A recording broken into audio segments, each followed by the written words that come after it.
Welcome back. It's the Big Blue Banter, New York Giants football podcast. I'm Dan Schneider, joined as always my co-host Nick Filato. And for those who don't know, but some of you might know, we've been a two-man pod for the longest time. We don't have any help with producers. We don't have any camera work. It's just Nick and I. And today we found a way to bring in a special guest producer for the show today.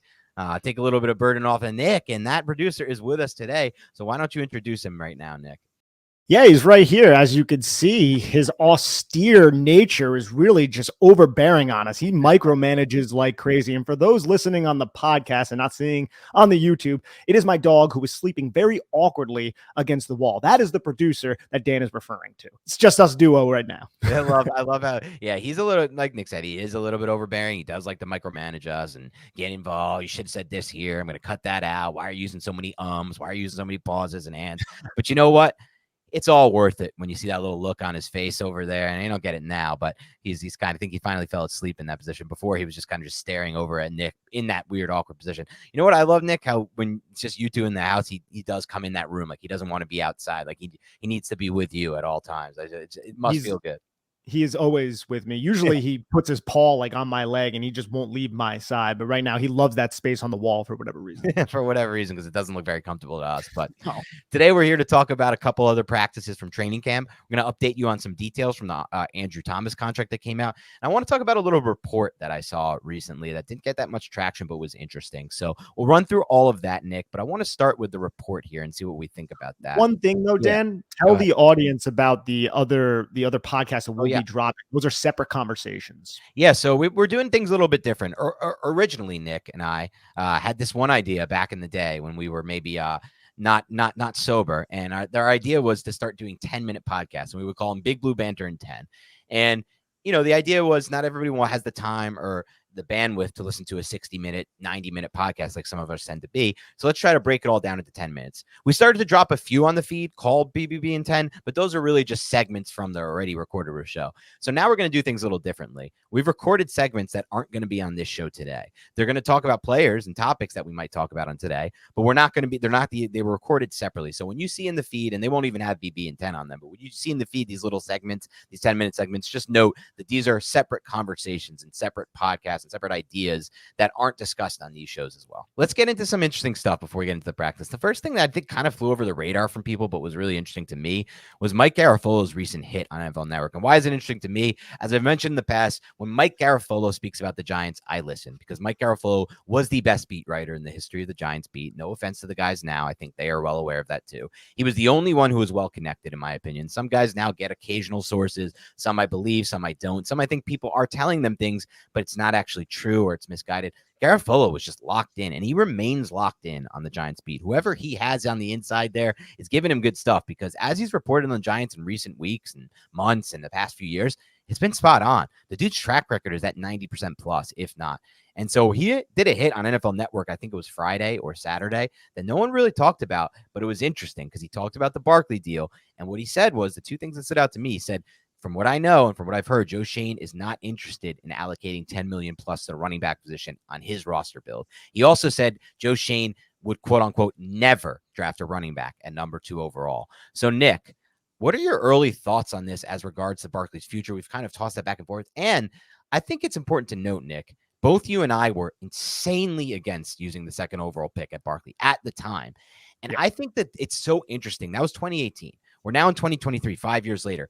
How many people at the time, Nick, because I used to do a live Facebook show at the time on 24/7 Sports Giants, were so unapologetically angry at me expressing this opinion, because I expressed it in March. I expressed it in February. Every time Dave Gettleman would talk about how he was touched by the hand of God, I expressed how much I didn't want the Giants to go in this direction. And at the time, I would say 60 to 70% of the fan base couldn't understand it, right? And now we've gotten to a point where I feel like the numbers have flipped. I feel like a lot of the fan base can completely understand why you should never use the number 2 overall pick on a running back, no matter who that running back is. And so much has changed in the landscape from where the fans were at, because it took me a while to try to convince, and I convinced some people in my family, some people that you wouldn't expect to, I gave my whole logic behind it. And then they are like, you know what? I do kind of see it from that point of view of why you can't actually make that decision to use number 2 overall at a running back. But now I feel like that's a conversation has shifted so much, and so many more fans are on board with it. I remember when Saquon Barkley was drafted, I was with a bunch of my friends and my brothers. I was pretty upset and they couldn't really wrap their heads around it. My brothers did, but my friends were like, what are you talking about? He's great. They didn't say that he was touched by the hand of God, but it was, summarized by that. And we've rehashed this so many times, Dan, the whole drafting a running back at 2 overall thing. But I'll say this. One thing that I found interesting about the Garofolo report, didn't Joe Shane just offer Saquon Barkley over $10 million? Right. Like, that's a real report, right? Where we don't know the specifics of what was guaranteed or how long the contract was. I don't believe, but I think according to Paul Schwartz, it was 3 years, around, I think, like 12 or 13. I don't know exactly what, but it was more than 10 million. So how does that report coincide with the truth? Is it now that Joe Shane is like, I'm not doing that again? That was a mistake from the bye week that's past season.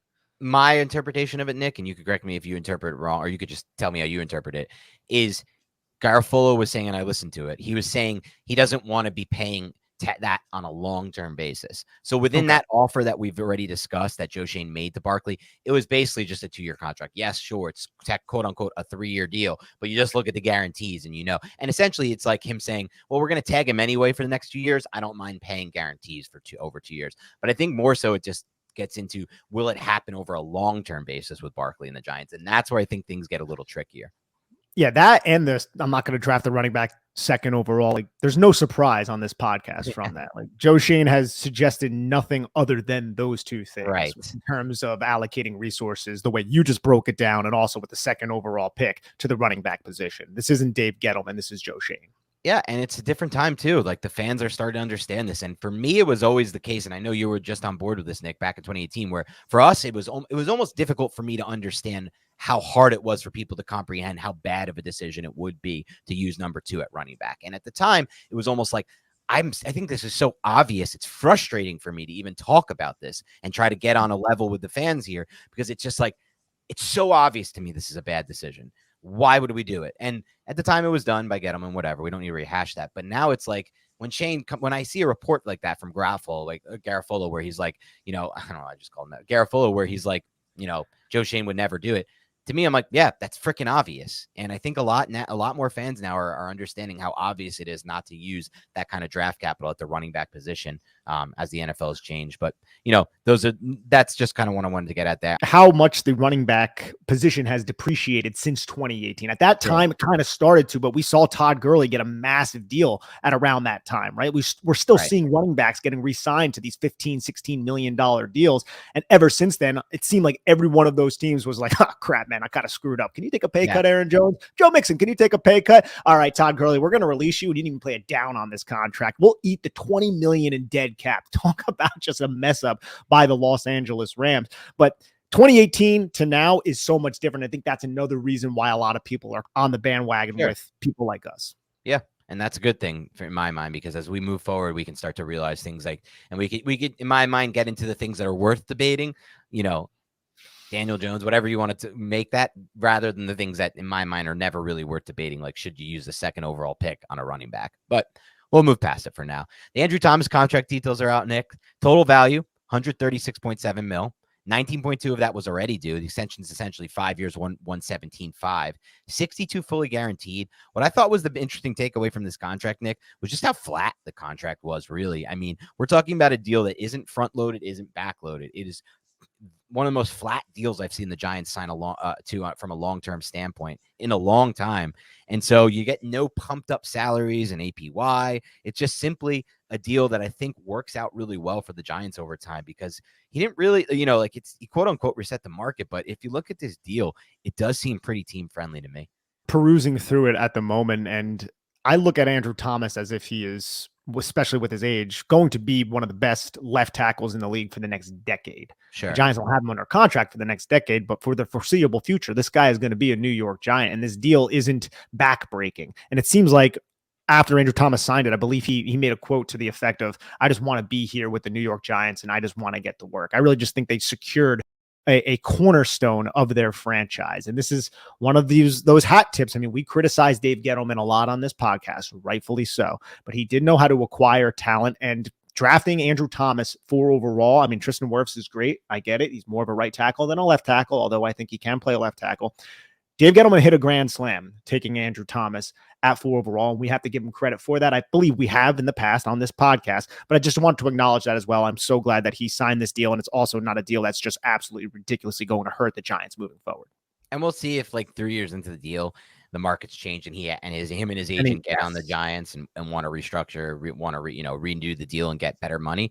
That could happen at any point with any player. But as it stands right now, it's a really good deal for the Giants. And yes, Gettleman deserves credit for this, and Dexter Lawrence for sure. It's also important to note how many top draft picks he had, right? Because I mean, it's a lot easier to hit at 4 overall than it is to hit at 27 overall or wherever you would say. But definitely deserves credit for this, because we got 2 cornerstones of the roster, Thomas and Lawrence, from his drafting. And obviously we also have Kadarius Toney and Will Hernandez and Deontay and Sam Beal and Baker. So a lot of other really curious decisions, to use the euphemism. Yeah. So there's obviously the overarching thing that left us in the spot, but definitely a win here. All right, let's talk about some of the takeaways from the last 2 practices, Friday and Sunday. It was last time we talked to you was before that. Friday's practice.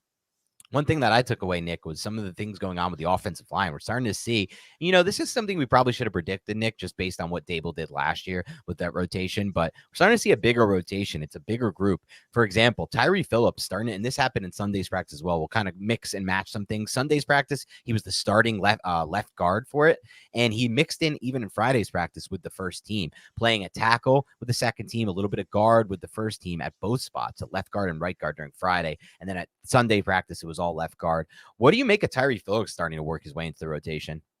I like it. Competition. That's kind of the name of football in general. Brian Dable really just talks about it all the time when he's doing the press conferences and everything. And if I'm not mistaken, Tyree Phillips has some snaps under his belt at, I think it's left guard. Yeah, if you go back to the 2021 season, he played left guard 42 snaps. And if you go back to the 2020 season, he had 296 snaps at right guard.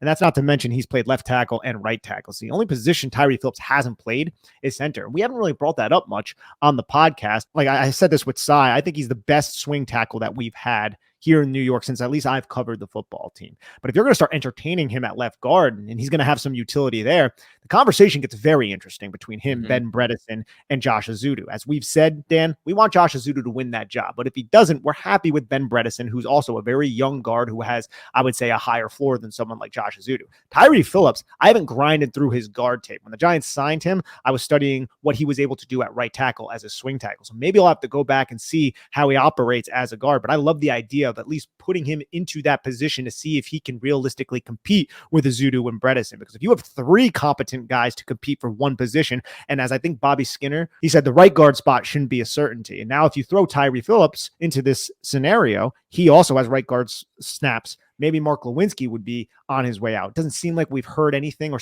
anything that's been suggested from the Giants that would be the case, but at least gives you options. And that's what all of this is about right now. The Giants are trying to establish what options they have in training camp. So when the season rolls around, they're not going to panic. They'll have contingency plans and insurance policies against any of these players if they get hurt. Yeah, you nailed it. It's good to have a rotation for that exact reason. We also see Darian Beavers and Micah McFadden alternating continuously at inside backer next to Bobby Okereke. Great to see Beavers already recovered enough to be playing with this, getting some first team reps there, Nick. Any thoughts on that battle? Now, that's what we all expected. I mean, there's no Gerard Davis, Darian Beavers, bigger, physical.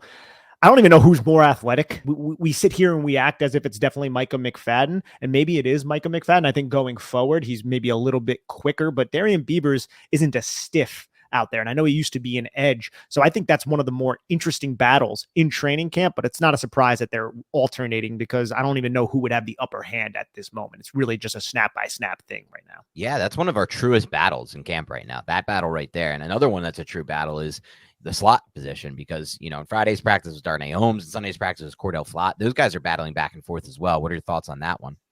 Well, we talked about this a lot. Darnay Holmes, $2.7 million the Giants can save if they release him. So the Giants are probably looking at this. Yeah, we like Darnay a lot, but if we could save $2.7 million, it gives us a lot more flexibility to sign people when injuries do happen. So I'm sure that they want their 3rd round pick from the 2022 draft, Cordell Flott, to seize that opportunity. It's just, will Darnay Holmes take a pay cut? like Darius Slayton, because this is very similar to Darius Slayton. Both of them unlocked their incentives in their last deal to make more money than they would have otherwise if they did not unlock those incentives. But those incentives are going to hurt the Giants' cap right now. So the Giants might approach him like they did Darius Slayton last year and say, hey, we want you on this team, but you need to take a pay cut. And if you're Darnay Holmes, do you take that pay cut? Because you might be talented enough to actually make another roster if he is released for the team. I think that's an interesting conversation to keep in the back of our minds as we go through training camp. Yeah, it's a great point, Nick, because we look at last season. Toward the end of that season, the Giants were really struggling from a depth standpoint on the defensive line, dealing with major injuries.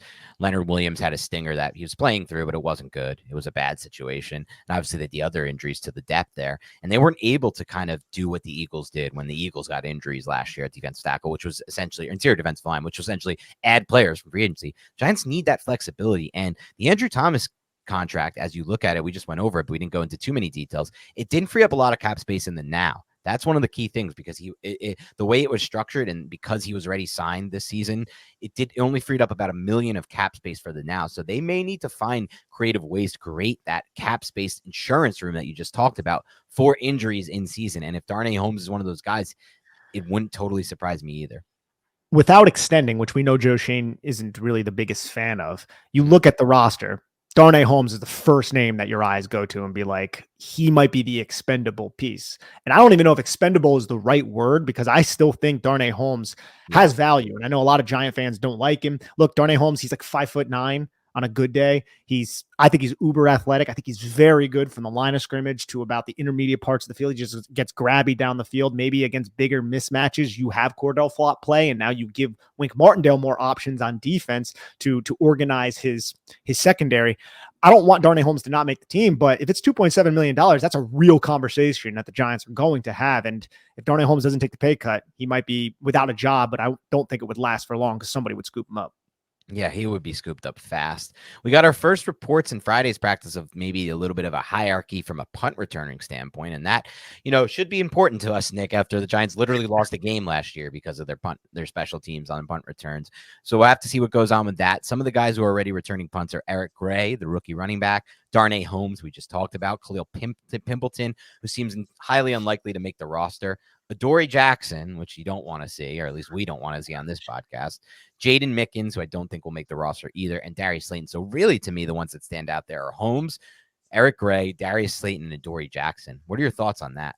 I don't want Banks. I don't want Jackson. I don't want any cornerback doing that that's going to be starting, okay? Eric Gray, that would be excellent, because Eric Gray is going to make this team, and he's going to have a role as well. It's just, can Eric Gray be relied upon to do that? He did a little bit at Oklahoma. I think he muffed, 2 punts, if I'm not mistaken. It wasn't something that I felt like it was an every game part of his repertoire or part of his arsenal where he was the punt returner. But I would love for Eric Gray to seize that opportunity. I just don't want to see any starting cornerback out there, or really any starting player, unless it's maybe like a wide receiver who gets rotated in. But even then, do you want to see Darius Slayton out there?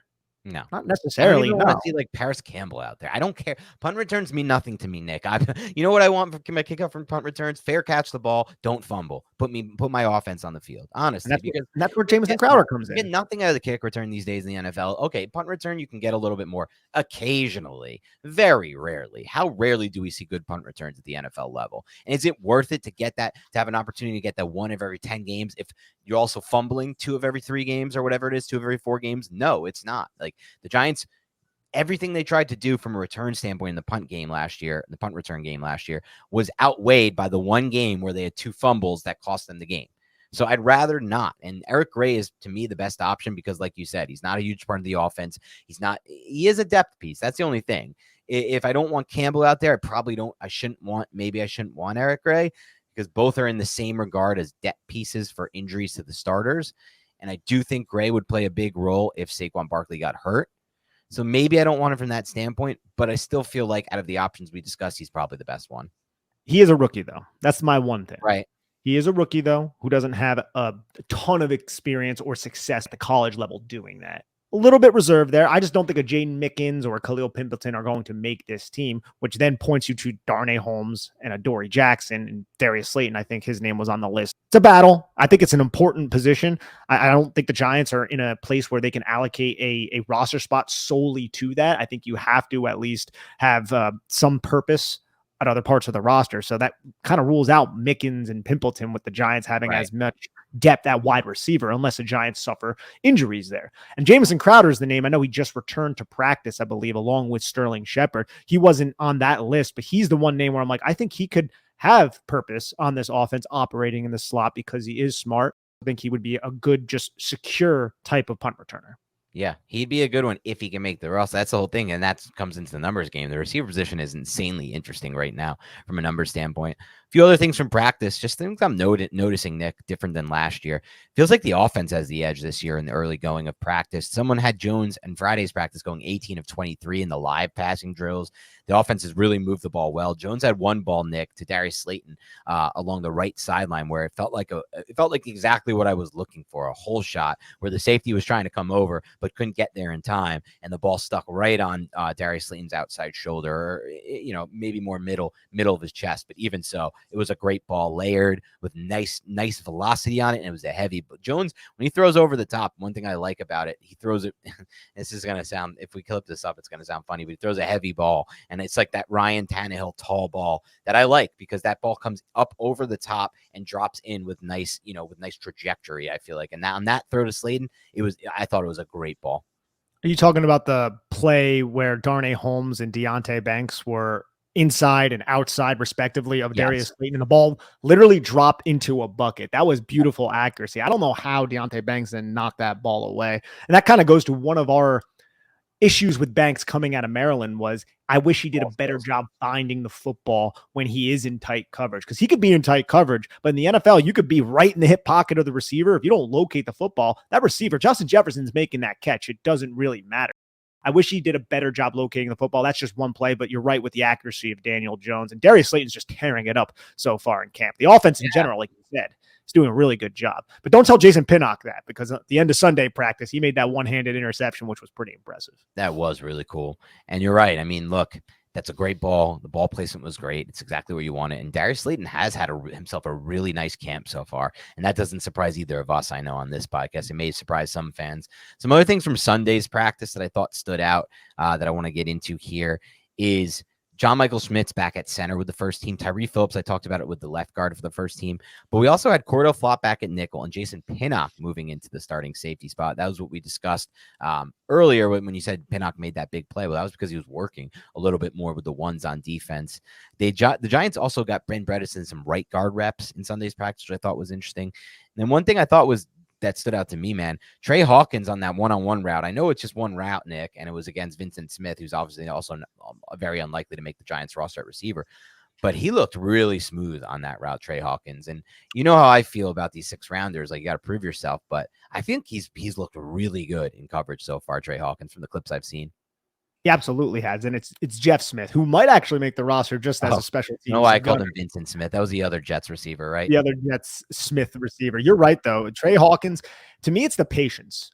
It's the patience. We talked about the one play, the interception against Bryce Ford Wheaton. Like, that was just smart. He understood where he was on the field. He understood that Bryce Ford Wheaton did not have a lot of space if he was attempting to run a dig route, and he was going to be in the perfect position to react on the inside break. And he was. He came away with the interception. We broke that down.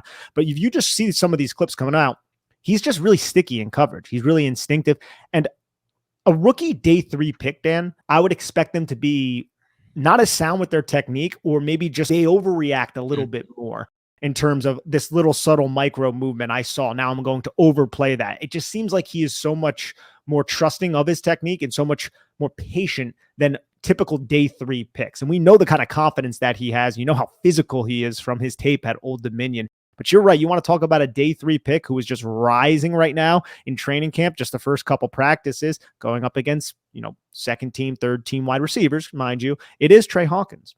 It really is. And I love that you brought up the patience that he has right now in his coverage, because you can even just juxtapose this against what we're seeing so far from Deonte Banks, and it's almost the complete opposite, right? And that's fine. We expect that from these young players. But for him to have that kind of patience already and that confidence is really what it comes down to. That confidence already is a really good sign. And as he moves up through the depth chart, he's starting to work a little bit with the 2s. Maybe he'll get some opportunities with the 1s. Then we really get to see, does he have that confidence against Darren Waller and Darius Slayton and all the Giants, go-to guys at receiver. But if you start to see it start to carry over there, that's what we talk about, plenty of times in this podcast throughout the years, the steady drumbeat. And that drumbeat is building right now for Tre Hawkins. And it's steady right now. It starts to get steadier. It starts to build louder and louder and louder as he moves up and gets those reps with the second and first team. I'll say this too about Tre Hawkins. I think he's excellent with subtly using his hands. Little DPI, but it's not very flagrant. If you watch the Bryce Ford Wheaton play, once he stabbed, you could see him just kind of grab a little bit just to impede him, and then he lets go. And if you watch the Smith play as well, it was a double move where Smith ran over type of route. Hawkins just did a great job positioning himself between the quarterback and Smith while also just being right in the hip pocket. He stuck his hand out there, but then once Smith went into the pivot, you see Tre Hawkins kind of just grab the hip just ever so slightly, just to hold Smith there, but it wasn't enough to draw a flag. It's very subtle. Yep.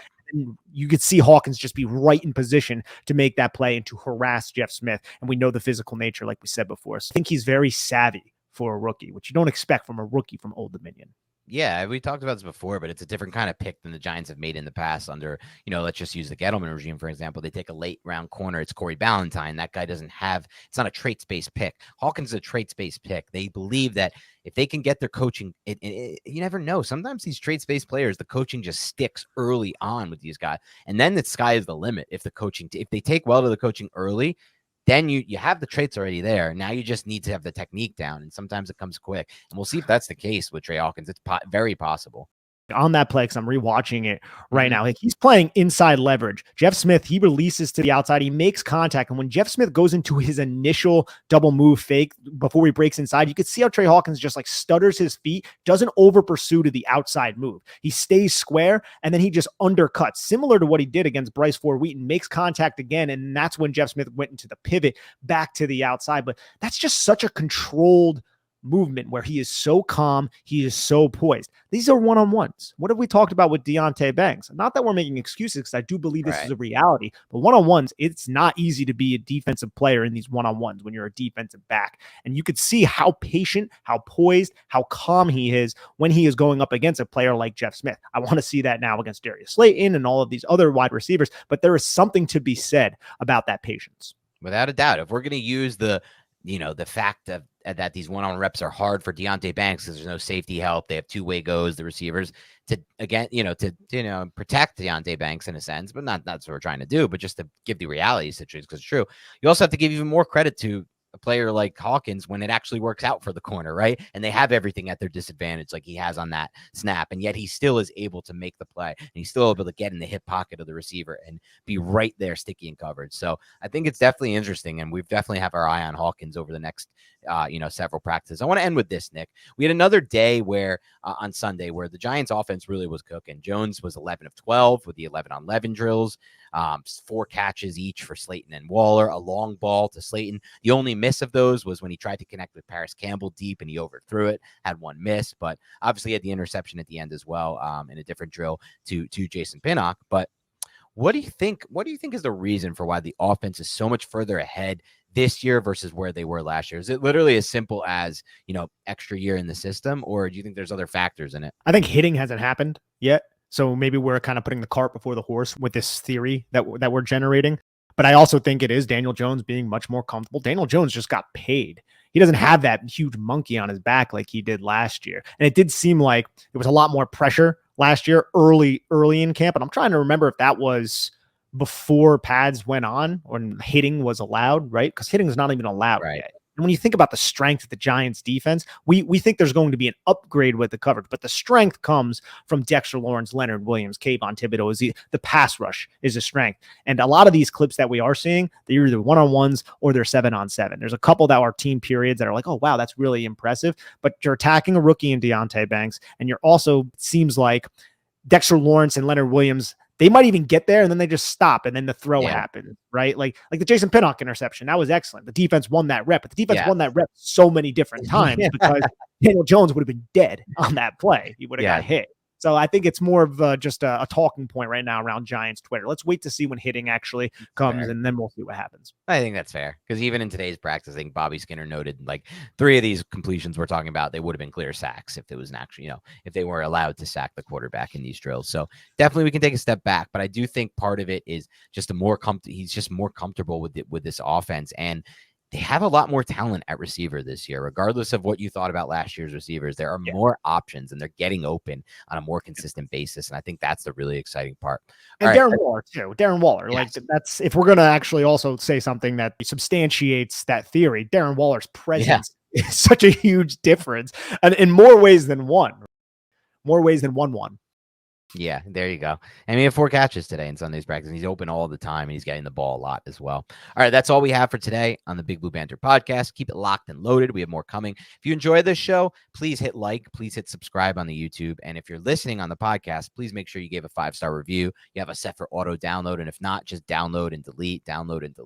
That's going to help us grow as a podcast. And I know some of you have talked to me about doing more live shows. We are going to do more live streams. We've done a couple on YouTube so far. Be on the lookout. More will definitely be on the way in the meantime, as well as in season as well.